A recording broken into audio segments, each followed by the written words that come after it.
হৃদয় নিংড়ানো সালাম, আসসালামু আলাইকুম ওয়া রাহমাতুল্লাহি ওয়া বারাকাতুহু। সম্মানিত কিশোরগঞ্জবাসী, আপনারা সবাই কেমন আছেন? আমাদেরকে ভালো রাখেন কে? এই পৃথিবীতে একজনই ভালো রাখতে পারেন, তার নাম কি? আর একটা বাস ধরে বলেন, তার নাম কি?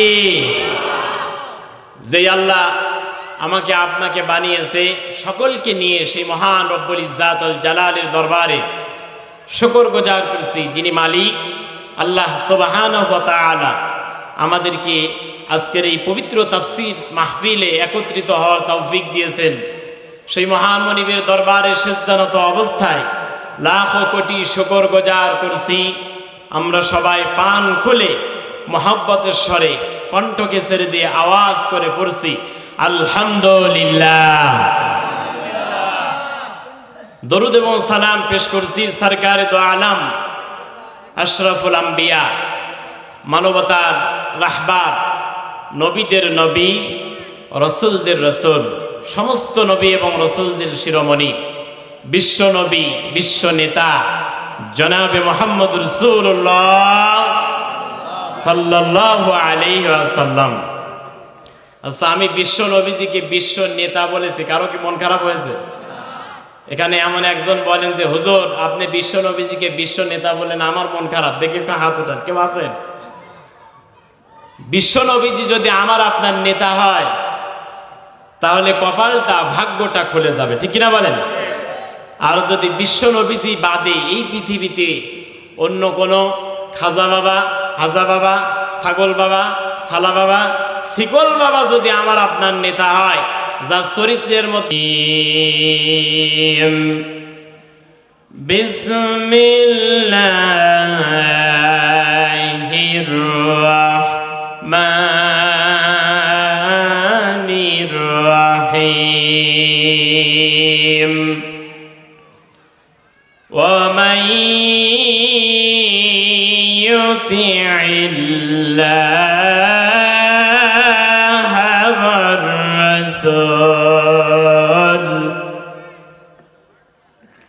ওয়ার রাসূল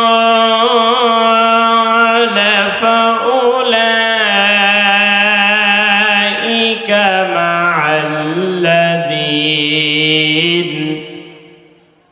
মা'আল্লাযীনা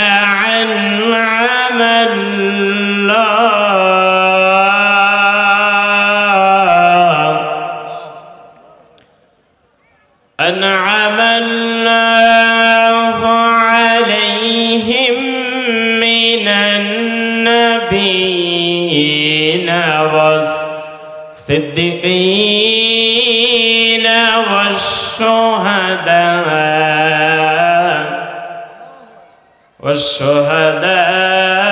والشهداء والصالحين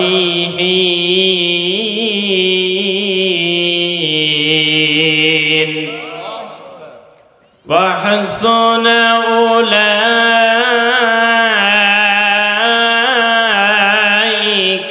رفيقا صدقت يا رب العالمين. وقال تعالى في شان حبيبه إن الله وملائكته يصلون على النبي يا أيها الذين آمنوا صلوا عليه وسلموا تسليما اللهم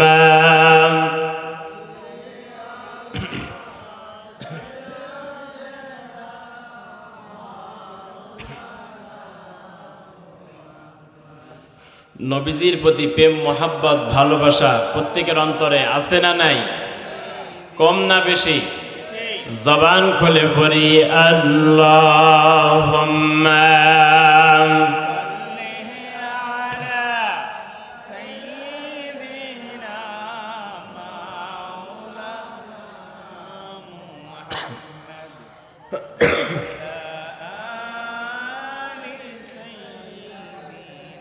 হাবিবানা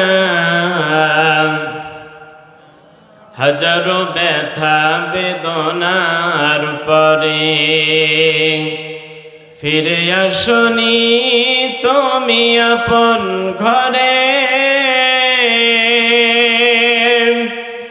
দিনের আলো তুমি সরিয়ে দিতে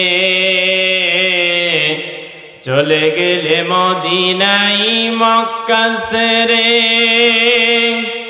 হে রাসূল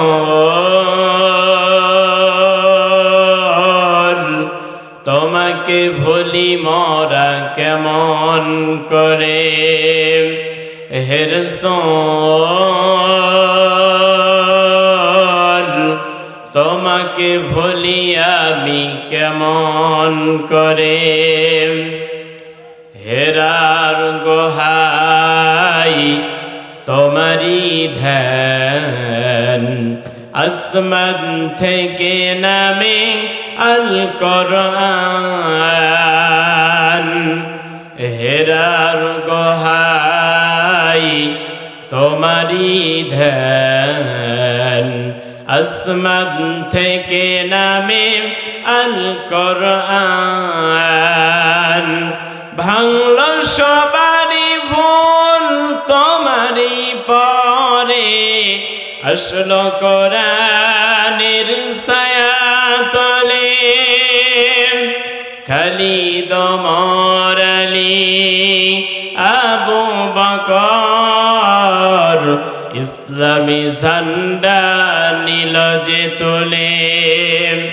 আল আমিন তুমি ছিলে চিরদিন সকল মানুষের তরে, হে রাসূল তোমাকে ভুলি আমি কেমন করে, হে রাসূল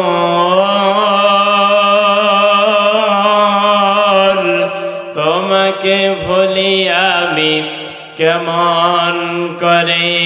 বালাগাল উলা বিকামালিহি কাশাফাত তুজা বিজামালিহি حسنت جميع خصاله صلوا عليه। একটু আল্লাহকে ডাকি লা ইলাহা, সবাই জোরে জোরে আওয়াজ করে লা ইলাহা সুবহানাল্লাহ আলহামদুলিল্লাহ লা ইলাহা।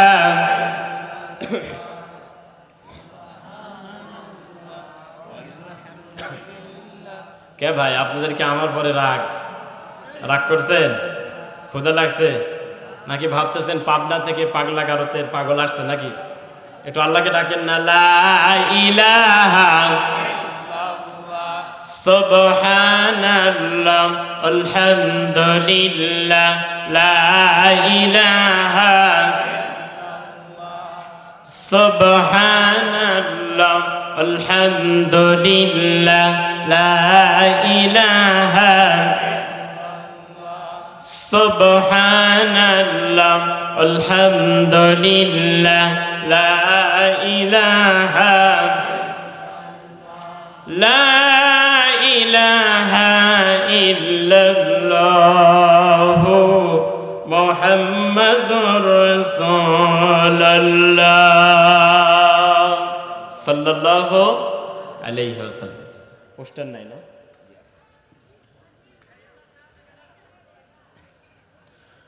ঐতিহ্যবাহী কিশোরগঞ্জ জেলার মিঠামইন উপজেলার অন্তর্গত ঢাকি দরগাহাটি বাইতুল আকিক জামে মসজিদ ও যুব সমাজের উদ্যোগে ১৭তম বার্ষিক ওয়াজ মাহফিল। আজকের মাহফিলের সম্মানিত সভাপতি যিনি হচ্ছেন অত্র মসজিদের সম্মানিত ইমাম ও খতিব বিশিষ্ট আলেম দ্বীন মাওলানা কারি ইব্রাহিম আবির সাহেব বিশ্বনাথী আতালাল্লাহু আমরাহু ওয়া বারাকাল্লাহু ফি হায়াতি। সকলে বলুন আল্লাহুম্মা আমিন। আমার পূর্বে আপনাদেরকে আলোচনা শুনে ধন্য করেছেন আমন্ত্রিত ওলামা একরাম, অত্র এলাকার কৃতি সন্তান, বিশিষ্ট আলেমে দ্বীন মুফাসসিরে কোরআন মাওলানা মুহাম্মদ আব্দুস সালাম সাহেব। আলোচনা রেখেছেন মাওলানা মাসুদ বিল্লাহ সাহেব, কারি মোহাম্মদ মহসিনা সাহেব, মাওলানা মুফতি আব্দুল কাদির সাহেব, মাওলানা মাজহারুল ইসলাম সাহেব, মাওলানা রমজান আলী সাহেব। আজকের মহতি মাহফিলের প্রধান আকর্ষণ, প্রধান অতিথি, বিশিষ্ট আলেমে দ্বীন মুফাসসিরে কোরআন, উদীয়মান তরুণ আলেমে দ্বীন, মিষ্টি ভাষী বক্তা হযরত মাওলানা মুহাম্মদ কারি আলাউর রহমান হাবিবি সাহেব। সকলে বলছি আল্লাহ পাক তাকে যেন দীর্ঘ হায়াতে তাইবা এবং কণ্ঠটাকে গোটা বাংলার জন্য কবুল করুন। সকলে বলছি আল্লাহুম্মা আমিন। আমাকে বারবার টেলিফোনের মাধ্যমে যোগাযোগ করে আপনাদের সেই পাবনা থেকে এই কিশোরগঞ্জের মিঠামইনে পৌঁছিয়ে দিয়েছেন আপনাদের খুবই পরিচিত ব্যক্তিত্ব, বাংলাদেশ জামাতি ইসলামী মিঠামইন উপজেলা সম্মানিত সেক্রেটারি হযরত মাওলানা মুহাম্মদ আব্দুস সালাম সাহেব। আমার সামনে পিছে ডানে বামে মহিলা প্যান্ডেলে দিনদার পরহেজগার সম্মানিতা মা এবং বোনেরা, আমার এই মাইকের আওয়াজ তাদের কর্ণকহরে পৌঁছে যাচ্ছে, প্রত্যেককে দিল উজাড় করানো সালাম, হৃদয় নিংড়ানো সালাম। আসসালামু আলাইকুম ওয়া রাহমাতুল্লাহি ওয়া বারাকাতুহু।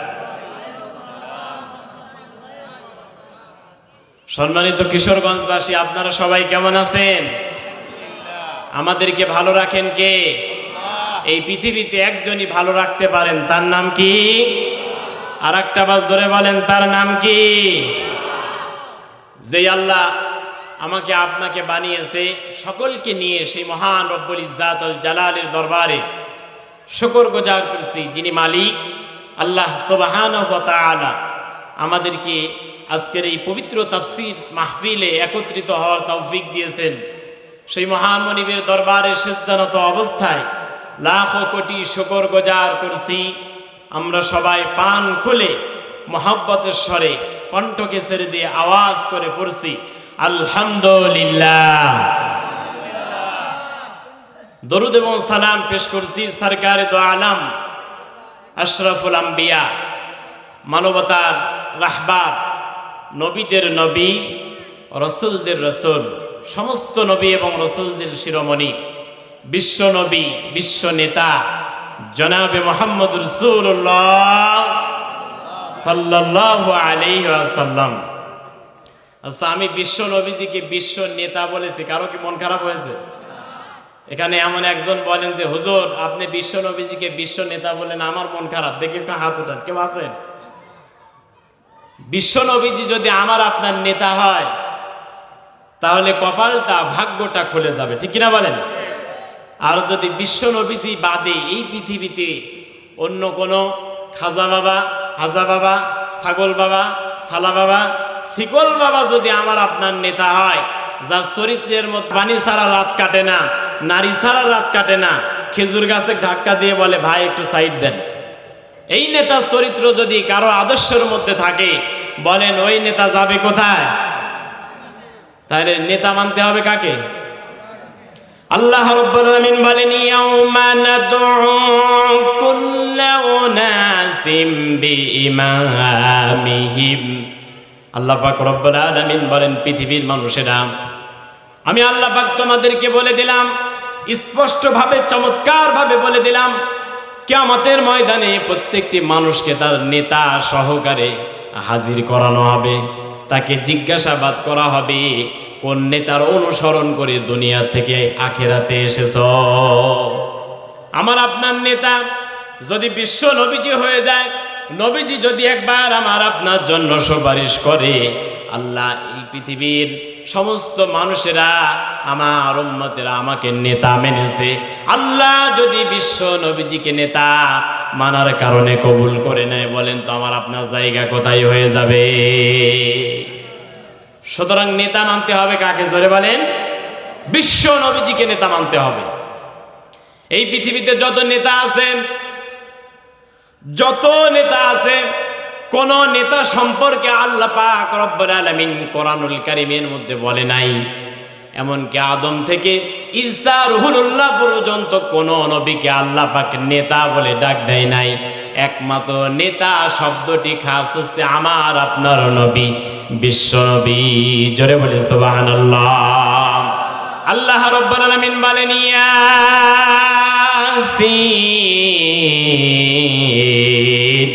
ওয়াল কুরআনিল হাকীম ইন্নাকা লামিনাল মুরসালিন আলা সিরাতিম মুস্তাকিম। ইয়া হরফে নেতা, সিন মানে সাইয়েদ, সাইয়েদ মানে নেতা। আল্লাহ পাক রব্বুল আলামিন একমাত্র বিশ্ব নবীজিকে নেতা বলে ডাক দিয়েছে। হে নেতা, এই পৃথিবীতে ডোনাল্ড ট্রাম্প থেকে শুরু করে বাংলাদেশের যত নেতা আছে, নেত্রী আছে, প্রেসিডেন্ট আছে, যত নেতা আছে, সমস্ত নেতাগুলাকে আজকের এই কিশোরগঞ্জের মিঠামাইনি তাফসীর মাহফিলের বাম পাশে রাখুন, আর বিশ্ব নবীজির জুতা ডান পাশে রাখুন। আল্লাহর কাছে পৃথিবীর সমস্ত নেতা নেত্রীর থেকে আল্লাহর কাছে বিশ্ব নবীজির জুতার দাম সব থেকে বেশি। কথা বলেন ঠিক কিনা? যেই নবীর আদর্শ মানতে পারলে জীবন ধন্য হয়ে যায়। আল্লাহ পাক কোন নেতার সম্পর্কে কারো চরিত্রের সার্টিফিকেট আল্লাহ পাক রব্বুল আলামিন দেন নাই। একমাত্র বিশ্ব নবীজির চরিত্রের সার্টিফিকেট আল্লাহ দিয়েছেন। ওয়া ইন্নাকা লাআলা খুলুকিন আযীম। সুবহানাল্লাহ। নিশ্চয় তোমাদের জন্য উত্তম চরিত্রের আদর্শ হচ্ছে বিশ্ব নবী মুহাম্মদুর রাসূলুল্লাহ। চরিত্র তার থেকে শেখো। চরিত্র কাকে বলে? যার মধ্যে নানার আদর্শ আছে, আছে না নাই? যার মধ্যে আদর্শ পিতার আদর্শ আছে না নাই? যার মধ্যে ইমামের আদর্শ আছে না নাই? যার মধ্যে রাষ্ট্রনায়কের আদর্শ আছে না নাই? সব কিছু দিয়ে আল্লাহ পাক আমার আপনার নবীকে পরিপূর্ণ করে দিয়েছেন। জোরে বলি সুবহানাল্লাহ। আমি আপনি আজকে এই তাফসীর মাহফিলে এসেছি কোরআন থেকে কথা শোনার জন্য, ঠিক কিনা বলেন? বলেন তো দেখি, এই কোরআন নাজিল করেছে কে? কার উপরে নাজিল করেছে? মুহাম্মদ সাল্লাল্লাহু আলাইহি ওয়াসাল্লামের উপরে। আর এই কোরআনটা আল্লাহর পক্ষ থেকে নিয়ে আসলো কে? হযরতে জিবরাইল আলাইহিস সালাম। তার মানে যিনি কোরআন নাজিল করেছেন তিনি শ্রেষ্ঠ আল্লাহ, ঠিক কিনা বলেন? যিনি কোরআন নিয়ে এসেছেন জিবরাইল, হযরত জিবরাইল, তিনিও শ্রেষ্ঠ ফেরেশতা, ঠিক কিনা বলেন? যার উপরে এই কিতাব অবতীর্ণ হয়েছে তিনিও শ্রেষ্ঠ নবী, ঠিক কিনা বলেন? এই কোরআন যারা পড়ছে তার মানে আমরা পড়ছি, আমরাও শ্রেষ্ঠ, ঠিক কিনা বলেন? আল্লাহ পাক রব্বুল আলামিন এই পৃথিবীতে আমাকে আপনাকে শ্রেষ্ঠ নবীর শ্রেষ্ঠ উম্মত বানিয়েছে। জোরে বলি সুবহানাল্লাহ। তার মানে আমাদের ভাগ্য খারাপ না ভালো? নিঃসন্দেহে আমাদের ভাগ্য ভালো। এই কোরআন আমাকে আপনাকে পড়তে হবে, নাকি শুধু তোমাকে তাকে রেখে দেবেন? পড়ার দরকার আছে না নাই? পড়তে হবে, বুঝতে হবে, আমল করতে হবে। এই কোরআন অনুযায়ী আমাকে আপনাকে জীবনকে পরিচালনা করতে হবে, তাহলে আল্লাহর জান্নাত আমার আপনার জন্য ওপেন হয়ে যাবে। জোরে বলি সুবহানাল্লাহ। আল্লাহর হাবিব জানিয়েছেন, মান ক্বারাআল কোরআন ফাস্তাজহারাহু ফাআহাল্লা হালালাহু ওয়া হাররামা হারামাহু ওয়া আদখালাহু আল্লাহুল জান্নাহ। আল্লাহ নবীজি জানিয়েছেন, কোন ব্যক্তি যদি কোরআন পড়ে, কোন ব্যক্তি যদি কোরআন বোঝে, কোন ব্যক্তি যদি কোরআনের হালালটাকে হালাল বলে মেনে নেয়, কোন ব্যক্তি যদি কোরআনের হারামটাকে হারাম বলে মেনে নেয়, আমি আল্লাহ পাক রব্বুল আলামিন তো তাকে জান্নাতের গ্যারান্টি দিয়ে দিলাম। শুধু জান্নাতি দিয়ে দিলাম না, অসাব্বা আশরাতিন ফি আহলি বাইতিহা কুল্লুন ওয়াজাবাত কুল্লুন কদ ওয়াজাবাত লাহুন নার। আল্লাহর হাবিব জানিয়েছেন, যেই ব্যক্তি কোরআন পড়লো, কোরআন বুঝলো, কোরআন মানলো, কোরআনের হালালটাকে হালাল বলে মেনে নিল, কোরআনের হারামটাকে হারাম বলে মেনে নিল, আল্লাহ পাকের হাবিব ঘোষণা দিয়েছেন ওই ব্যক্তিকে আল্লাহ পাক রব্বুল আলামিন এমন সম্মান আর মর্যাদা দিবেন। অসাব্বা আশারাতিন ফি আহলি বাইতিহা, তার আহাল থেকে, তার পরিবার থেকে, তার গোষ্ঠী থেকে, তার গোত্র থেকে এমন 10 জন ব্যক্তির উপরে জাহান্নাম ওয়াজিব হয়ে গিয়েছে। ওই ব্যক্তি 10 জন জাহান্নামী ব্যক্তির জন্য সুপারিশ করতে পারবে। তাহলে কোরআন পড়ার দরকার আছে না নাই? পৃথিবীতে কোরআন বাদে আর এমন একটি কিতাবের কথা বলেন তো দেখি, যেই কিতাব পড়লে মুক্তি পাওয়া যাবে? আছে এমন কিতাব? আছে? এমন কোন কিতাব কি পৃথিবীতে আছে কোরআন বাদে একটি অক্ষর বললে 10 নেকি হয়? এই যে সামনে রমজান মাস আসছে, এক অক্ষর বললে কয় নেকি? 70 নেকি। জোরে বলেন কত নেকি? 70 নেকি। আল্লাহ পাক 70কে 700 গুণে পরিণত করে দেন। সুবহানাল্লাহ। তাহলে কোরআনের বরকত আল্লাহ পাক, কোরআনের মর্যাদা আল্লাহ পাক কত গুণে বৃদ্ধি করেছেন। পৃথিবীতে এমন একটি কিতাব নাই যে কিতাব পৃথিবীর মানুষেরা লিখতে গিয়ে একথা বলে নাই যে আমি একটি কিতাব লিখলাম, এই কিতাবের মধ্যে কোনো ভুল নাই। এমন কথা কেউ বলেছে? জোরে বলেন। এমন কথা কেউ বলতে পারে নাই। এই পৃথিবীতে যারা সাহিত্য লেখে, এই পৃথিবীতে যারা গান লিখে, রচনা লিখে, কবিতা লিখে, এই পৃথিবীতে যারা গল্প লিখে, বই লিখে, প্রত্যেকেই তাদের নিজেদের দুর্বলতা দিয়ে লিখে। জোরে বলেন কি দিয়ে লিখে? নিজেদের দুর্বলতা দিয়ে লিখে। দেখবেন কাভার খোলা মাত্রই প্রথম পৃষ্ঠায় বের হয়ে যায় লেখকের কিছু কথা লেখা থাকে, কি থাকে না বলেন? লেখা থাকে লেখকের কিছু কথা। লেখক লেখে, আমি একখানা কিতাব লিখেছি, এই কিতাব লিখতে গিয়া যদি কোনো ভুল হয়ে যায় আপনারা পরবর্তী সময় আমাদেরকে জানাবেন। পরবর্তী সময় আমরা ভুলটাকে সংশোধন করার চেষ্টা করব। কথা বলেন ঠিক কিনা? এ কথা বলে কি বলে না? এই কথা বলেন। কিন্তু আল্লাহ পাক 30 পারা আজীব একখানা কিতাব নাজিল করেছেন, যেই কোরআন জিনেরা পর্যন্ত শোনার সময় আশ্চর্য ধরনের কিতাব বলেছেন। আল্লাহ পাক এই কোরআন লিখতে গিয়ে কোথাও কি বললেন, ও পৃথিবীর বান্দা বান্দিরা, এই কিতাবের মধ্যে যদি কোনো ভুল পাও তাহলে একটা সিরকোট লিখে হেলিকপ্টারের মাধ্যমে আমি আল্লাহর কাছে পাঠাই। এমন কথা কি কোরআনে আছে? আল্লাহ পাক রব্বুল আলামিন কোরআন লিখলেন নিজের দুর্বলতা দিয়ে নয়। আল্লাহ পাক কোরআন যখন লেখা আরম্ভ করলেন তখন তার দুর্বলতা দিয়ে নয়। আল্লাহ যখন কোরআন লেখা শুরু করেছেন, আল্লাহ তখন তার নিজের প্রশংসা দিয়া কোরআন লেখা শুরু করেছেন। আলহামদুলিল্লাহি রাব্বিল আলামিন। সমস্ত প্রশংসা ওই বিশ্ব জাহানের প্রতিপালকের জন্য, যিনি ওই আসমান আর জমিন তৈরি করেছেন। সুবহানাল্লাহ। আল্লাহ বলেন শুধু প্রশংসা দিয়া শুরু করলাম না, কোরআন যখন লেখা শুরু করলাম, কোরআন যখন লেখা আরম্ভ করলাম, পৃথিবীর মানুষেরা তার নিজেদের দুর্বলতা দিয়ে লিখলো। আমি আল্লাহ পাক ওপেন চ্যালেঞ্জ দিয়ে দিলাম, যালিকাল কিতাবু লা রাইবা ফীহি হুদাল লিল মুত্তাকিন।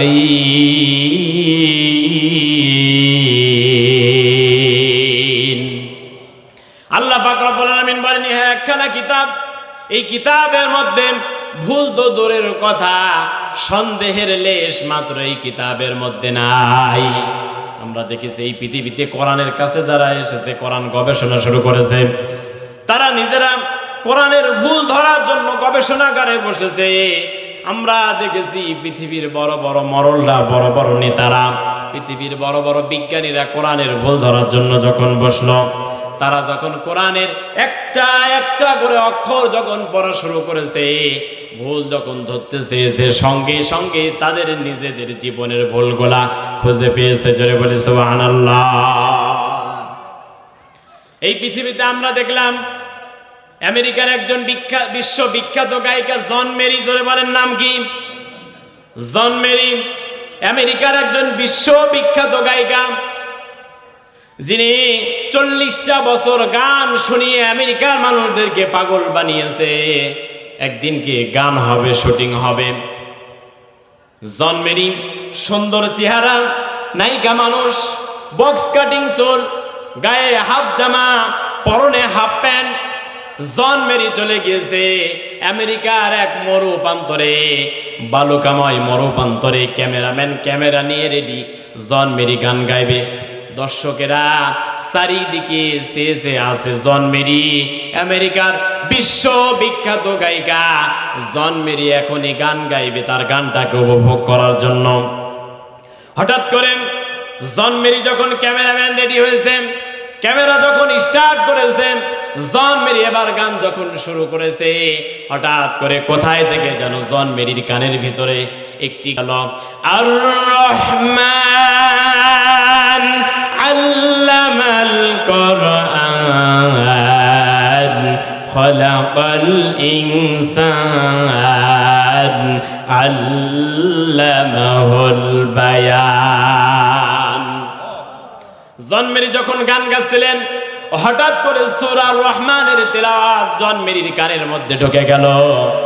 জন মেরি গানকে স্টপ করলেন, ক্যামেরাম্যানকে ডাক দিয়ে বলে, ক্যামেরাম্যান 40টা বছর ধরে আমেরিকার মানুষদেরকে গান শুনিয়ে পাগল করেছি, কিন্তু আজকে আমার কানের মধ্যে আমার একটা গানের আওয়াজ ঢুকে গেল। ওরে ক্যামেরাম্যান, ওরে দর্শকেরা, এমন গানের আওয়াজ তো আমি জন মেরি কোনোদিন শুনি নাই। জোরে বলি সুবহানাল্লাহ। 40টা বছর ধরে আমেরিকার মানুষদেরকে গান শুনিয়ে পাগল করেছি আমি, বিশ্ববিখ্যাত নায়িকা, বিশ্ববিখ্যাত গায়িকা আমেরিকার জন মেরি, যার প্রতিদিন কোটি কোটি টাকার মদ লাগে, যার পায়ে লক্ষ লক্ষ টাকার হিল, যার গাড়ির দাম কোটি কোটি টাকা, প্রতিদিন নৃত্য করি, নাচ করি, গান করি, কিন্তু আজকে আমার কানের মধ্যে একটা গান ঢুকে গেল, যেই গান শুনে আমি জন মেরি নিজেই পাগল হয়েছি। জোরে বলি সুবহানাল্লাহ। জন মেরি বললেন, ক্যামেরাম্যান ক্যামেরা স্টপ করো। জন মেরি যখন কথা বললেন, ক্যামেরাম্যান ক্যামেরাটাকে স্টপ করে দিল। জনগণেরা বলল, জন মেরি কি হয়েছে, আপনি কেন ছোটাছুটি আরম্ভ করেছেন? এখনই তো আপনি গান গাচ্ছিলেন, আপনার গান শোনার জন্য, আপনার চেহারা দেখার জন্য লক্ষ লক্ষ মানুষ, আমেরিকার মানুষেরা মরু প্রান্তরে এসেছে, কি জন্য আপনি গানটা থামিয়ে দিলেন? জন মেরি এবার ক্যামেরাম্যানকে বল, সামনের মানুষদেরকে, দর্শকদেরকে লক্ষ্য করে বলতেছেন, ও দর্শকেরা, ক্যামেরাম্যান শোনো, 40টা বছর ধরে আমেরিকার মানুষদেরকে গান শুনিয়ে পাগল করেছি, আর আমি জন মেরির কানের মধ্যে আজকে এমন একটা গান প্রবেশ করেছে, এই গান যতক্ষণ পর্যন্ত না আমি জন মেরি শিখব, ততক্ষণ পর্যন্ত আমি জন মেরি আর কোনোদিন গান গাইব না। জোরে বলি সুবহানাল্লাহ। জন মেরি হাঁটতে হাঁটতে মুসলমানদের উপাসনালয় মসজিদের কাছে যখন গিয়েছে, মসজিদের কাছে যাওয়ার পরে জন মেরির কানের মধ্যে আবারও ভেসে আসতেছে, ইয়াসিন ওয়াল কুরআনিল হাকীম ইন্নাকা লামিনাল মুরসালিন আলা সিরাতিম মুস্তাকিম। জন মেরি দেখলাম যেই গানের জন্য আমি জন মেরি পাগল, আমেরিকার মরু প্রান্ত থেকে লক্ষ লক্ষ দর্শকদেরকে ছেড়ে যেই গান শেখার জন্য আসলাম, এ তো দেখি মুসলমানদের উপাসনালয়, মুসলমানদের ইবাদতের জায়গা মসজিদ, মসজিদের মধ্যে তো মসজিদের ইমাম সাহেব মধুর সুরে কোরআন তেলাওয়াত করতেছে। জোরে বলি সুবহানাল্লাহ। জন মেরি এবার হাফ প্যান্ট পরনে, শর্ট জামা গায়ে, বক্স কাটিং চুল, জন মেরির হাতে মদের বোতল নিয়ে মসজিদের মধ্যে প্রবেশ করলেন। ইমাম সাহেবের কাছে এগিয়ে গেলেন, ইমাম সাহেবকে ডাক দিয়ে বলে, ইমাম সাহেব। ইমাম সাহেব জন মেরির দিকে যখন তাকিয়েছে, সঙ্গে সঙ্গে চক্ষুটা আটকিয়ে ধরেছে, বেগানা নারীকে দেখব না, যার মধ্যে কোনো পর্দা নাই, যার মধ্যে কোনো হায়া নাই, লজ্জা নাই, এমন একটা অবস্থায় হাফ প্যান্ট পরে, শর্ট জামা পরে, বক্স কাটিং চুল নিয়ে মুসলমানদের উপাসনালয় ইবাদতের জায়গায় জন মেরি ঢুকেছে। জন মেরির পায়ে জুতা সহকারে ঢুকলো। ইমাম সাহেব ডাক দিয়ে বলে, ও গোপন আপনি কে? জন মেরি ডাক দিয়ে বলে, মসজিদের ইমাম সাহেব, আমি হচ্ছে আমেরিকার বিশ্ববিখ্যাত গায়িকা, বিশ্ববিখ্যাত নায়িকা জন মেরি। 40টা বছর ধরে আমেরিকার মানুষদেরকে গান শুনিয়ে পাগল করেছি। ওরে ইমাম সাহেব, আজকে তুমি আমাকে এমন একটি গান শোনালে যেই গান শুনে আমি পাগল হয়েছি। ওরে ইমাম সাহেব, তাড়াতাড়ি করে এই গানটা আমাকে শিখায়া দাও। জোরে বলে সুবহানাল্লাহ। ইমাম সাহেব ডাক দিয়ে বলে, জানমেরি, মুসলমানদের এই কোরআন, এই গান যদি শিখতে হয় তাহলে তোমাকে অবশ্যই মুসলমান হতে হবে, তোমাকে পর্দা করতে হবে, তোমাকে ওযু করতে হবে। তুমি যদি মুসলমান হতে পারো, তুমি যদি কালেমা পড়ে মুসলমান হয়ে যাও, তুমি যদি পর্দা করে ওযু করে পবিত্র অবস্থায় আমার হাতে হাত রেখে কালেমা পড়ে মুসলমান হয়ে যাও, পরে জন্মেরই এখনই তোমাকে আমি এই গান শিখায় দেব। জোরে বলি সুবহানাল্লাহ। জন্মেরই ডাক দিয়ে বলে, ইমাম সাহেব, 40টা বছর ধরে গান শুনিয়ে আমেরিকা মানুষদেরকে পাগল করেছি, এমন গান কোনোদিন শুনি নাই। ওরে ইমাম সাহেব, এই গান শেখার জন্য আমার জীবনে যা প্রয়োজন, টাকা পয়সা অর্থ সম্পদ যা কিছু প্রয়োজন, ওরে ইমাম সাহেব এই মুহূর্তেই আমি তোমার কাছে পৌঁছায় দিলাম, তবুও তুমি আমাকে এই কোরআনের গানটা শিখায় দাও। জোরে বলি সুবহানাল্লাহ। ইমাম সাহেব বলেন, তাহলে আপনি পর্দা করে আসুন। জন্মেরি এবার পর্দা করে এসেছেন, ওযু করে আসলো ইমাম সাহেব, এবার জন্মেরিকে পড়িয়ে দিচ্ছেন, লা ইলাহা ইল্লাল্লাহু মুহাম্মাদুর রাসূলুল্লাহ।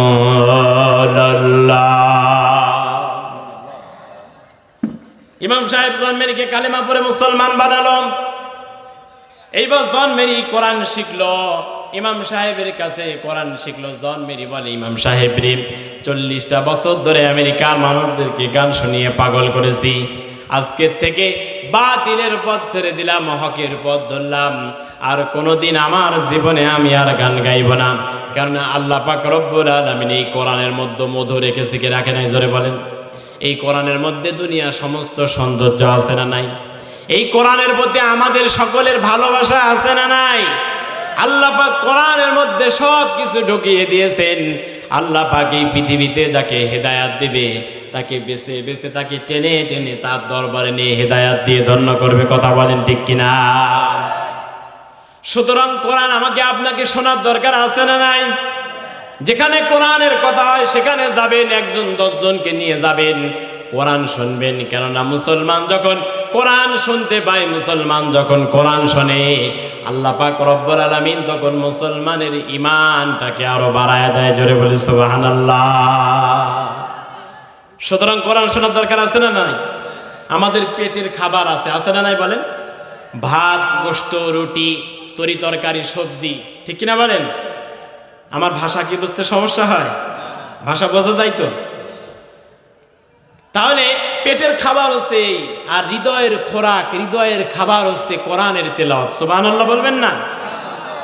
সুতরাং কোরআন পড়ার দরকার আছে না নাই? এই কোরআন যত তেলাওয়াত করবেন, কোরআন যত শুনবেন, হৃদয়ের মরিচিকাগুলা তত দূর হয়ে যাবে। জোরে বলি সুবহানাল্লাহ। সুতরাং এই কোরআন থেকে আমরা কথা বলবো, রাজি আছেন ইনশাআল্লাহ? আমি আপনাদের সামনে কোরআনুল কারীমের সূরা আন-নিসার 69 নম্বর আয়াতে কারিমা তেলাওয়াত করেছি। এর উপরে সংক্ষেপে কিছু কথা হবে। প্রধান অতিথি মঞ্চে আসলে ইনশাআল্লাহ আমি ছেড়ে দেব ইনশাআল্লাহ। বহু কষ্ট করে পাবনা থেকে এসেছি, শরীরটা খুবই দুর্বল, ঘুম চাপছে। তারপরেও আবার আগামীকাল মাহফিল আছে সেই লালমনিরহাটে, অনেক দূরে যেতে হবে আমাকে। দোয়া করবেন আল্লাহ পাক যেন সময় মতো পৌঁছিয়ে দেন। সকলে বলেছে আল্লাহুম্মা আমিন। আল্লাহ পাক রব্বুল আলামিন বলেন, ومن يطع الله والرسول فأولئك مع الذين أنعم الله عليهم من النبيين والصديقين والشهداء والصالحين।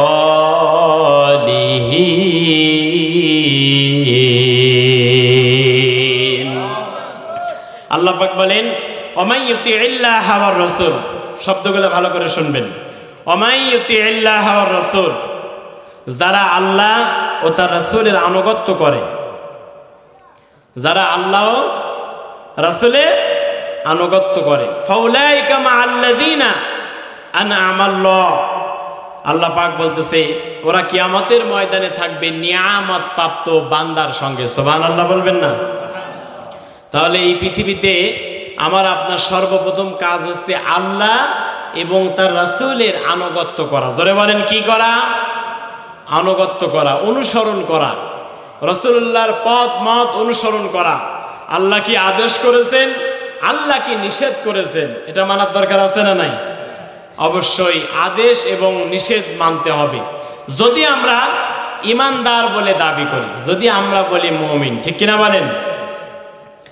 আল্লাহ পাক রব্বুল আলামিন বলেছেন ইন্নামাল মুমিনুনা আল্লাযীনা আমানু বিল্লাহি ওয়া রাসূলিহি সুম্মা লাম ইয়ারতাবু ওয়া জাহাদু বিআমওয়ালিহিম ওয়া আনফুসিহিম ফি সাবিলিল্লাহ উলাইকা হুমুস সাদিকুন। আল্লাহু আকবার বলবেন না? আল্লাহ পাক বলেন ইন্নামাল মুমিনুনা আল্লাযীনা আমানু বিল্লাহ, মুমিন তো তারাই, আল্লাহ তো তাদের ঈমানকে কবুল করেছেন, আল্লাহ পাক তো তাদের ঈমানকে কবুল করে নিয়েছেন। তারা তো উলাইকা হুমুস সাদিকুন, তারা তো ঈমানের দাবিতে সত্যবাদী।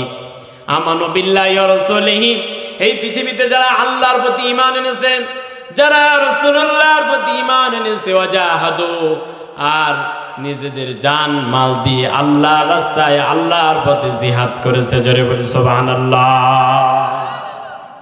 জিহাদ করতে হবে কার রাস্তায়? আল্লাহর রাস্তায়। কি দিয়ে? মাল আর জান দিয়ে।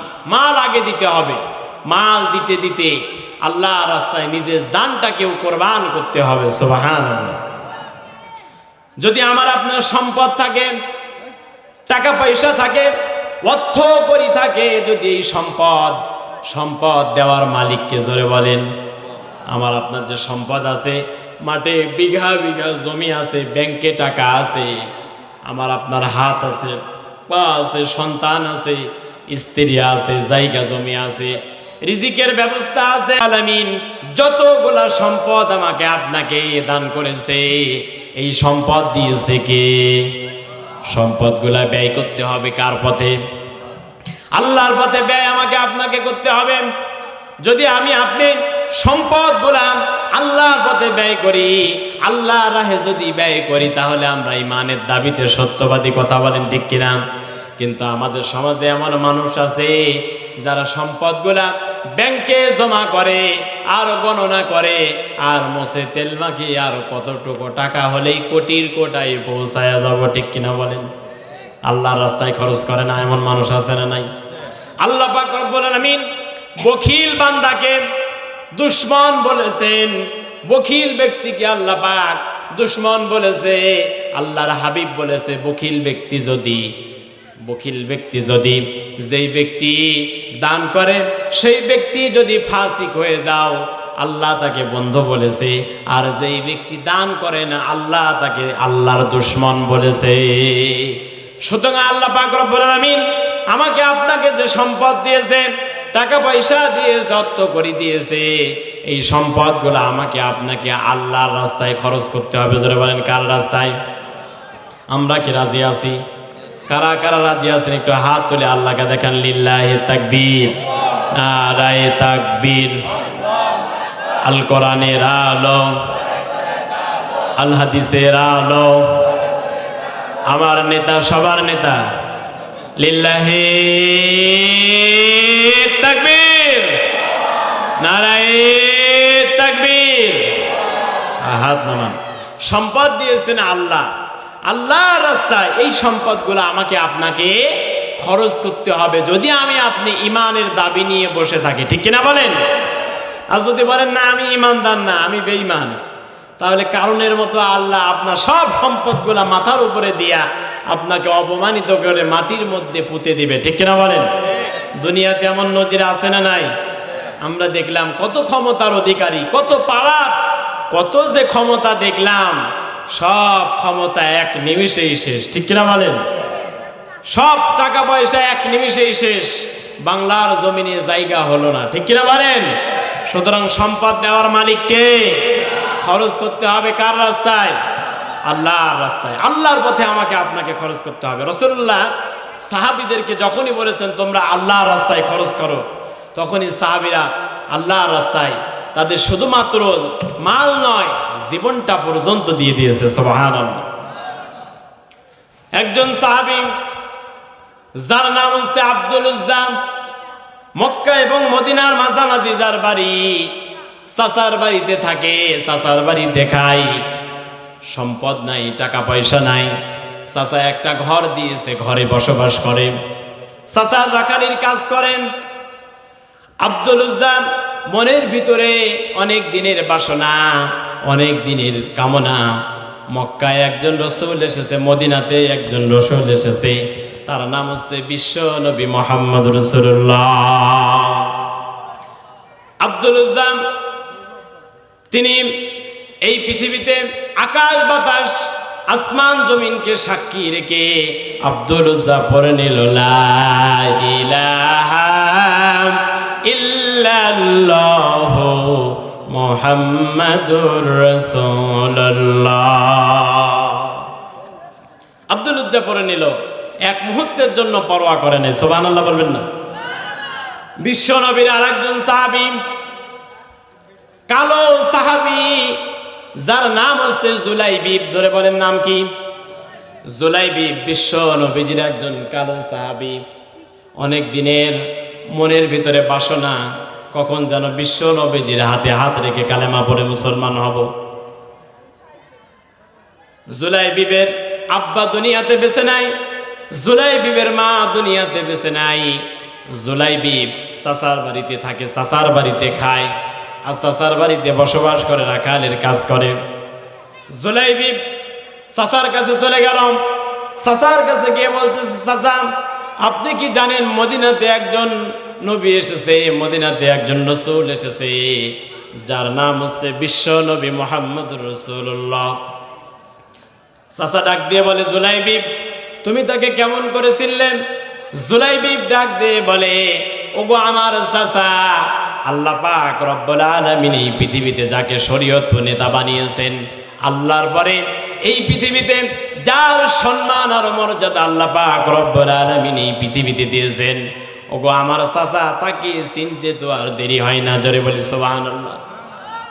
চাচা বলতেছে, জুলাইবিব তাহলে তুমি কি করতে চাও? জুলাইবিব ডাক দিয়ে বলে, ওগো আমার চাচা, আপনাকে এই মুহূর্তেই সাক্ষী রেখে আমি কালেমা পড়তে চাইলাম, ইলাহা ইল্লাল্লাহু মুহাম্মাদুর রাসূলুল্লাহ। চাচা বলতেছে, জুলাইবিব তুমি আব্দুল্লাহর এতিম পুত্র মুহাম্মাদের প্রতি ঈমান আনলে এর পরিণাম কি জানো? জুলাইবিব ডাক দিয়ে বলে, চাচা এর পরিণাম কি হতে পারে? চাচা ডাক দিয়ে বলে, জুলাইবিব আমার বাড়িতে থাকো, আমার বাড়ি তোমাকে ছাড়তে হবে। চাচা বলতেছে, জুলাইবিব আমার খাবার খাও, খাবার তোমাকে ছাড়তে হবে। যে ঘরে থাকো, ঘর ছাড়তে হবে। যে উট দুম্বাগুলা তুমি চড়াও, এই উট দুম্বাগুলা তোমাকে ছাড়তে হবে। জুলাইবিবকে ডাক দিয়ে বলে, ভাতিজা জুলাইবিব রে, তোমার গায়ে যে জামা আছে, পরনে যে লুঙ্গি আছে, জামা লুঙ্গি সব কিছু ছেড়ে দিতে হবে। জুলাইবিব ডাক দিয়ে বলে, চাচা ঈমান আনার কারণে শুধুমাত্র সম্পদ কেন, শুধুমাত্র জামা কেন, এই নেন পরনের লুঙ্গি পর্যন্ত আপনাকে দিয়ে দিলাম। জোরে বলি সুবহানাল্লাহ। সাহাবীরা ঈমানের পরীক্ষা দিয়েছেন। জোরে বলেন কিসের পরীক্ষা দিয়েছেন? সুতরাং সাহাবীদেরকে ফলো করার আমাদের দরকার আছে না নাই? সাহাবীদের জীবনের মধ্যে আমাদের মধ্যে শিক্ষা লুকিয়ে আছে না নাই? আল্লাহ পাক এই জন্য সূরা ইউসুফের 111 নম্বর আয়াতে কারিমার মধ্যে কত চমৎকার করে জানিয়েছেন, লাকাদ কানা ফি কসাসিহিম ইবারাতুল লিউলিল আলবাব।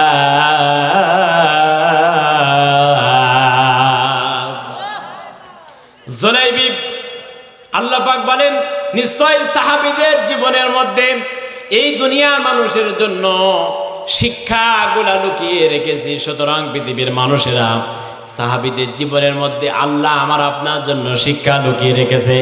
সুতরাং সাহাবীদের জীবন আমার আপনার জন্য ফলো করার দরকার আছে না নাই? তাদের জীবনী দেখে এই পৃথিবীতে আমার আপনার জীবন পরিচালনা করার দরকার আছে না নাই? কারণ আল্লাহ পাক এই পৃথিবীতে সাহাবীদের প্রতি সন্তুষ্ট হয়েছে। আল্লাহ পাক রব্বুল আলামিন বলেন রাদিয়াল্লাহু আনহুম ওয়া রাদু আন যালিকা লিমান খাশিয়া রাব্বা। আল্লাহু আকবার।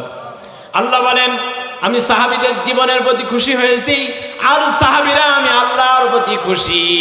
আমি আল্লাহ তো তাদেরকে কবুল করে তাদেরকে জান্নাত দিয়ে দিয়েছি। জোরে বলি সুবহানাল্লাহ।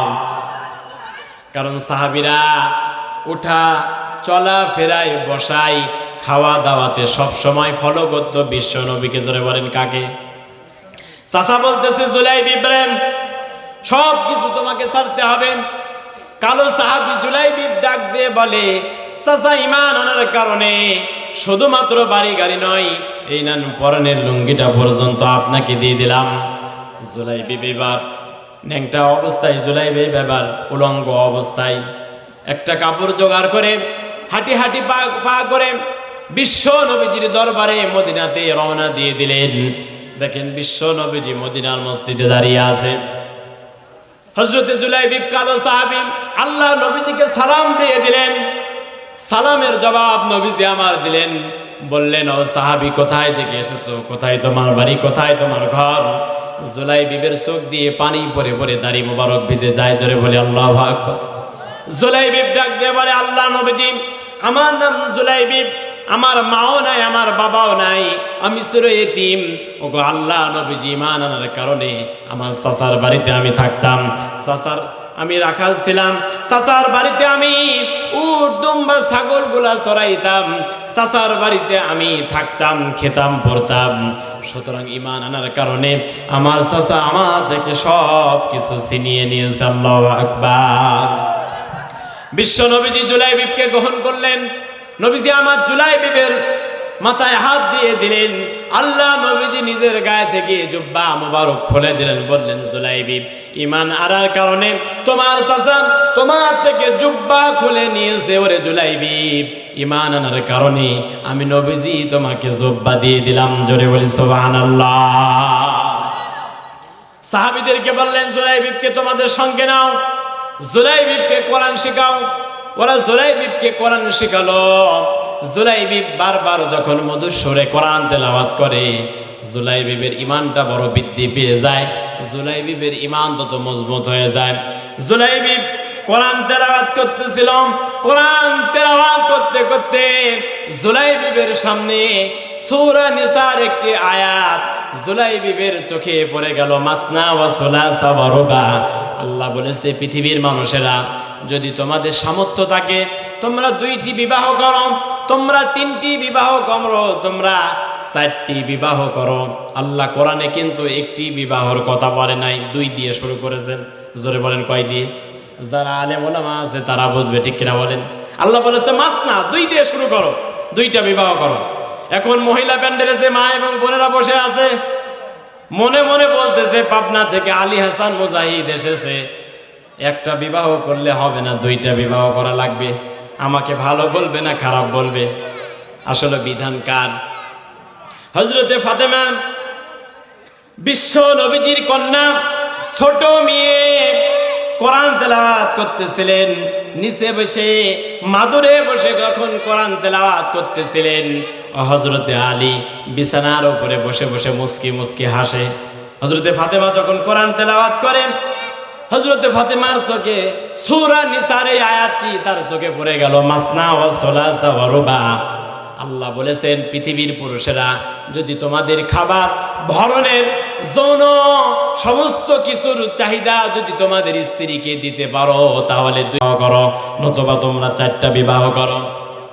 হযরতে ফাতেমার সঙ্গে সঙ্গে মন খারাপ হয়ে গেল। হযরতে আলী বিছানার উপরে বসে মিসকি মিসকি হাসতেছে। ফাতেমা কান্না করে।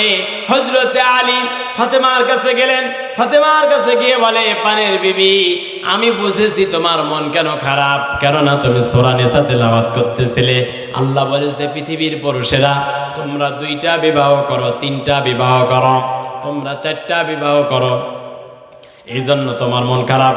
ওরে ফাতেমা, তুমি মন খারাপ করো না, কেননা আল্লাহ পাক রব্বুল আলামিন ফাতেমা এই পৃথিবীতে তোমাকে বিশ্ব সুন্দরী করে তৈরি করেছে। জোরে বলি সুবহানাল্লাহ। ওরে ফাতেমা, এই পৃথিবীতে তুমি যতদিন বেঁচে আছো আর একটা বিবাহ আমি আলী কোনোদিন করব না। জোরে বলি সুবহানাল্লাহ। ফাতেমা এবার কোরআন তেলাওয়াত বন্ধ করে দিয়ে আবার মিসকি মিসকি হাসে। জোরে বলি সুবহানাল্লাহ। হযরতে ফাতেমা হাসেন, হযরতে আলীও হাসেন, ফেরেশতারাও হাসেন, আল্লাহ পাক রব্বুল আলামিনও খুশি হয়ে যায়। সুতরাং আপনার যদি সামর্থ্য থাকে তাহলে বিবাহ করতে হবে, আর যদি সামর্থ্য না থাকে তাহলে কি বিবাহ করা যাবে? জোরে বলেন যাবে? যাবে না। আর বিবাহ করতে হলে মহারণা দেওয়ার দরকার আছে না নাই? আজকে তো আমাদের সমাজে মহারণা নাই, আছে যৌতুক নামের কৌতুক, আছে না নাই? আল্লাহ মহারণাকে ফরজ করেছেন, আপনি যখন বিবাহ করবেন আপনাকে তখন মহারণা দিয়ে বিবাহ করা লাগবে। কিন্তু আজকে আমাদের সমাজে আছে মহারণা দিতে চায় না, উল্টা মেয়ের বাপের থেকে বলে 5 লাখ 10 লাখ এফজেড অ্যাপাসি, ঠিক কিনা বলেন? চাই কি চায় না? ভিখারির মতো চায়। এই জন্য অনেক মা বোনেরা বলে, আমি হয়েই তোমার ভাত খাইলাম, অন্য কেউ হলে তোমার ভাতই খাইতো না। এ কথা বলে কি বলে না অনেক মায়েরা? আপনাদের কিশোরগঞ্জের মায়েরা মনে হয় বলে না, আমার পাবনার মায়েরা ভাবনা ছাড়াই এ কথা বলে, বলে আমি হয়েই তোমার ভাত খাইলাম, অন্য কেউ হলে তোমার ভাতই খাইলো না। আমি গবেষণা করে দেখলাম মা বোনেরা এই কথা কেন বলেন। তাকায় দেখলাম ওই যে আপনার শ্বশুরের থেকে আপনি 5 লাখ 2 লাখ 10 লাখ নিয়েছেন, আর তারপরে এফজেড নিয়েছেন, অ্যাপাসি নিয়েছেন, পালসার নিয়েছেন, ওই যে টাকা দিয়ে আপনি সংসার চালাচ্ছেন, এই জন্য আপনার স্ত্রী আপনাকে খোটা দেয়। আপনি যতই বলেন আমার স্ত্রী আমার মহাব্বতের, কিন্তু আপনার স্ত্রী পিতার প্রতি ভালোবাসা মহাব্বত দরদ ঠিকই আছে, আছে না নাই? আপনি যখন গাড়ি নিয়ে অ্যাপাসি গাড়ি নিয়ে যখন রাস্তায় চলাফেরা করেন, ভুম ভুম করে বড় বড় আওয়াজ করে যখন গাড়ি নিয়ে রাস্তায় চলেন, আপনি নিচে বসে থাকেন, স্ত্রী উপরে বসে, ঠিক কিনা বলেন? সিট তো আর একরকম না। দেখবেন যে চালক তার সিট নিচে, আর যে পিছে বসে আছে ও সিট আসমানে, আছে না নাই? এই জন্য স্ত্রী হাত দিয়ে স্বামীর কাঁধে এমন করে বলে, টাকা আমার বাবার থেকে নিয়েছো, আমি তোমার নিচে বলবো, তুমি আমার বগল দাবায় থাকো, ঠিক কিনা বলেন? সুতরাং যৌতুক কি নেওয়া যাবে বলেন? আল্লামা সাইদি বলেছিলেন, যৌতুক খাওয়া আর কুত্তার পায়খানা খাওয়া সমান কথা, ঠিক কিনা বলেন? যৌতুক খাওয়া আর সিগারের বাথরুম খাওয়া একই কথা, ঠিক কিনা বলেন? সুতরাং আমাদের সমাজে এমনও মানুষ আছে সুদ খায়, ঘুষ খায়, যৌতুক খায়, আছে না নাই? আর কি মজা সুদে, যে কি মজা সুদে, মজা আছে না নাই? 100 টাকা করে ছেড়ে রাখে, 120 টাকা করে ইন্টারেস্ট পায়, আছে না নাই বলেন? সুদে খুব মজা নাকি? চক্রবৃদ্ধি হারে বাড়তেছে, রাতারাতি বাড়ে, এই জন্য মানুষেরা সুদ খায়। আল্লাহর হাবিব বলেছেন, এই পৃথিবীতে কেউ যদি সুদ খায় সে যেন তার মায়ের সঙ্গে জেনা করলো। জোরে বলে নাউযুবিল্লাহ। আল্লাহর হাবিব বলেছেন, এই পৃথিবীতে কেউ যদি সুদ খায় সে যেন তার মায়ের সঙ্গে জেনা করে। বলেন তো দেখি, এই পৃথিবীতে ইতিহাসে পেপার পত্রিকায় কোনো বইয়ে কি আপনারা পড়েছেন বা শুনেছেন কোনো মদখোর সন্তান, বাবাখোর সন্তান, গাঁজাখোর সন্তান, ইয়াবাখোর সন্তান নেশা করে মায়ের সঙ্গে জেনা করেছে? নাউযুবিল্লাহ বলবেন না? পৃথিবীর ইতিহাসে এমন নাই যে মদখোর সন্তান মায়ের সঙ্গে জেনা করেছে, কিন্তু আল্লাহ বলতেছে কেউ যদি সুদ খায় তার মায়ের সঙ্গে জেনা করে। 2 নম্বরে, পৃথিবীতে কেউ যদি সুদ খায় এই ব্যক্তি পৃথিবীতে আল্লাহ এবং রাসূলের সঙ্গে যুদ্ধ ঘোষণা করে। জোরে বলে নাউযুবিল্লাহ। আল্লাহ রাসূলের সঙ্গে যুদ্ধ করে পৃথিবীতে টিকে থাকা যাবে? বলেন যাবে? অথচ যারা এই পৃথিবীতে সুদ খায়, যারা ঘুষ খায়, ওরা মনে মনে ভাবে আমরা তো খুবই লাভবান, খুবই ইন্টারেস্ট খেয়ে যাচ্ছি, খুবই স্বাদের সঙ্গে খেয়ে যাচ্ছে, ঠিক কিনা বলেন? দুই বন্ধু চালাক আর বোকা, আপনারা শুনে থাকবেন গল্পটি। দুই বন্ধু চালাক আর বোকা কিনেছে একটা কাঁঠাল। ধরে বলেন কি কিনেছে? কাঁঠাল কিনেছে। চালাক ডাক দিয়ে বলতেছে, বন্ধু দুইজনে মিলে তো একটা কাঁঠাল কিনলাম, এই কাঁঠালের সার যে কয়টা খাবে সে সেই কয় টাকা দেবে। বোকা বলতেছে, বন্ধু তাহলে তো ঠিকই আছে, যে কয়টা সার খাবে সে সেই কয় টাকা দেবে। চালাক এবার কাঁঠাল ভেঙে আটিও খায় সারও খায়, আটিও খায় সারও খায়। বোকা কাঁঠালের সার খায়, আটি সামনে রেখে দেয়, বিচি সামনে রেখে দেয়। শেষ পর্যন্ত দেখা গেল চালাকের সামনে 30টা আটি আর বোকার সামনে 50টা আটি। চালাক এবার ডাক দিয়ে বলে, বন্ধু সামনে দেখতেছি তোমার সামনে 50টা আটি, আমার সামনে 30টা আটি, সুতরাং তোমাকে তো 50 টাকা দিতে হবে। চালাক বোকা মনে মনে ভাবে, খাইলাম সমান দেওয়া লাগবে বেশি, খাইলাম সমান দেওয়া লাগবে বেশি। চালাক মনে মনে বলে, খাইলাম বেশি দিলাম কম, খাইলাম বেশি দিলাম কম, খাইলাম বেশি দিলাম কম। এমন জিকির করতে করতে বাড়ির দিকে যাচ্ছে। বিজ্ঞান প্রমাণ করেছে মানুষের পেটের মধ্যে কয়েকটা জিনিস হজম হয় না, তার মধ্যে কাঁঠালের বিচি একটা। চালাকের পেটের মধ্যে ডাক দেয়, আসমান থেকে মেঘও ডাক দেয়। আল্লাহু আকবার বলবেন না? চালাকে এবার যায়, পেটের মধ্যে ব্যথা শুরু হয়েছে। হঠাৎ করে তাকিয়ে দেখে বউ তরকারি জানলা দিয়েছে, বৃষ্টি পড়তেছে, কোথায় যাব, তাড়াতাড়ি করে রাস্তার ধারে। চালাকের বউ তরকারি জানলা দিয়েছে, জানলার নিচে বসে ওই কাম সেরেছে। চালাক এবার বাড়িতে চলে গেছে। সারা রাত বৃষ্টি হয়েছে, কাঁঠালের বিচিগুলা সতেজ হয়ে আছে। চালাকের বউ সকালবেলা ঘুম থেকে উঠে তরকারির ঝাঁকার মধ্যে তাকায় দেখে তরকারির ঝাঁকার মধ্যে আলু পটল বেগুন কিছুই নাই। চালাকের বউ মনে মনে ভাবে, তরকারি জানলা লাগিয়েছে, দেখি তো সিম লাউ কদু পাই কিনা। চালাকের বউ এইবার যখন গিয়েছে দেখে তরকারির জানলার মধ্যে কোনো সিম লাউ কদু নাই, কিন্তু নিচে সুন্দর সুন্দর কাঁঠালের বিচি দেখা যায়। চালাকের বউ বলতেছে, আলহামদুলিল্লাহ, আল্লাহ তুমি আমাকে বরকত দিয়েছ। চালাকের বউ এইবার কাঁঠালের বিচিগুলা নিয়েছে, বাড়িতে নিয়ে গিয়ে ভর্তা করেছে, গরম পানি দিয়ে সিদ্ধ করে ভর্তা করে চালাকের সামনে যখন হাজির করে দিয়েছে, চালাক এবার বিসমিল্লাহ ছাড়াই 2 প্লেট খেয়েছে। কয় প্লেট? 2 প্লেট খেয়েছে। হঠাৎ করে চালাকের মনে হয়েছে, কাঁঠাল তো কিনি না, 1 মাস বিচি পাইলা কোথায়? স্ত্রীকে ডাক দিয়ে বলে, স্ত্রী 1 মাস হলো কাঁঠাল কিনি না, কাঁঠালের বিচি কোথায় পেলে? স্ত্রী বলে, আল্লাহ শুকরিয়া আদায় করো। চালাকের বউ বলে, ওগো স্বামী, তুমি কাঁঠাল কেন নাই, তাতে কি হয়েছে? ওই যে তরকারির জানলা লাগিয়েছে, ওই তরকারির জানলার নিচে কাঁঠালের বিচি পেয়েছি। চালাক এবার বলতেছে, ওয়াও। স্ত্রী ডাক দিয়ে বলে, ওয়াও বলো কেন? বলতেছে, আল্লাহ একই জিনিস তুমি আমাকে কয়বার খাওয়াও। মানুষকে ঠকানোর পরিণতি, ঠিক কিনা বলেন? সুতরাং সুদ যারা খায়, ঘুষ যারা খায়, এই পৃথিবীতে যারা মুনাফা চক্রবৃদ্ধি হারে সুদের লেনদেন করে, ঘুষের লেনদেন করে, ঠিক এরা একই জিনিস, কুত্তার পায়খানা মানুষের পায়খানা একই জিনিস 2 বার খায়। কথা বলেন ঠিক কিনা? সুদ কি খাওয়া যাবে? সাহাবীদের জীবনে দেখেছেন, রাসূলের জীবনে দেখেছেন, তারা পেটের পাথর বেঁধে দেখেছেন, খাবার পায় নাই, তারপরেও কোনোদিন সুদ খায় নাই, ঘুষ খায় নাই। কথা বলেন ঠিক কিনা? সুতরাং যৌতুক কি নেওয়া যাবে? জোরে বলেন। আমার মা বোনেরা এখন খুব খুশি আছে। হুজুর আর একটু বলেন, বাসর রাতে আমার মহারানা শোধ করে নাই, লজ্জার খাতিরে মাফ করে দিয়েছে, হাত চেপে ধরেছিল। ঠিক কিনা বলেন? হুজুর আর একটু বলেন, আমার মহারানা আদায় করে নাই। আল্লাহ পাক পুরুষকে সম্মান দিয়েছে নারীদের থেকে 1 ধাপ, অধিকার সমান, নারী পুরুষের অধিকার সমান, কিন্তু নারীর থেকে পুরুষের 1 ধাপ সম্মান বেশি। কয় ধাপ? জোরে বলেন। 1 ধাপ সম্মান বেশি। কেননা পুরুষ বিবাহ করে মহারানা দিয়ে। কি দিয়ে? জোরে বলেন।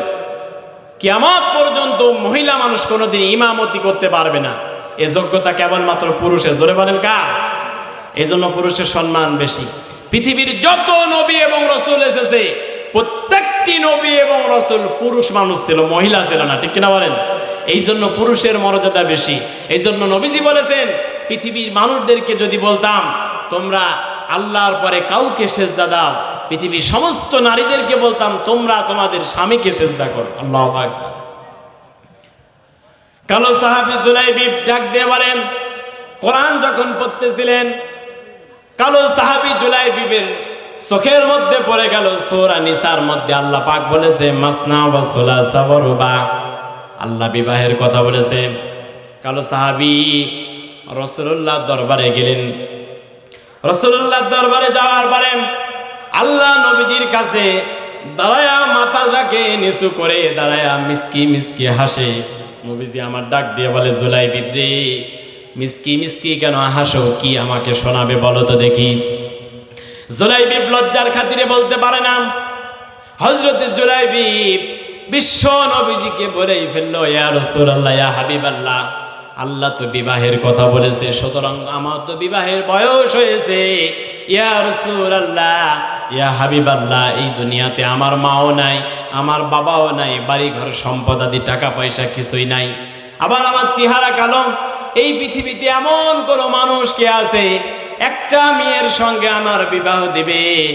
জুলাইবি কথা বলল। নবীজি আমার বলল,